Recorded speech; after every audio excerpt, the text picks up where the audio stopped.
Good morning guys. Papunta naman ako sa bayan guys. Mamimili naman ako ng ulam ng aking manager. Ito guys, nabili ako ng carrots at bell pepper. Nasa gulayan ako guys. Ayan, pinakamay ko na guys oh.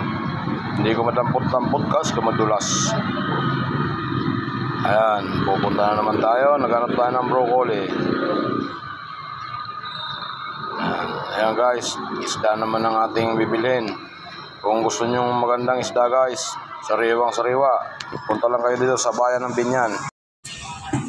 Saring sariwa mga isda dito guys. Kaya kung gusto nyo pumunta guys, pumunta lang kayo ng bayan ng Binyan. Napakaganda ng mga bilihin dito guys, di kayo magsisisi. Ayan guys, binibidyoan ko pa guys oh. Ayan, sariwang sariwa yan mga paninda dito guys. Ipon guys, napakaganda. Kaya ano pang hinihintay nyo? Mamili na kayo at hindi kayo magsisisi sa mabibili nyo. Yan.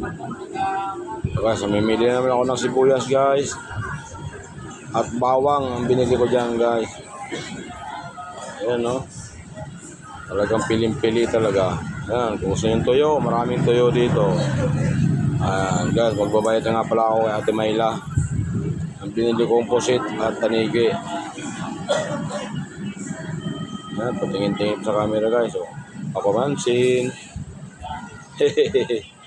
Ayan, gawa tayo ng bawang. Bawang para sa pagluluto. Ayan, hindi ako ng gata kay ate guys. Bumili rin ako ng pangulam ko guys, baboy. Sisigang ko nga pala yan guys, sinigang na baboy, para makatikim naman ng... Maraming salamat guys, bye bye.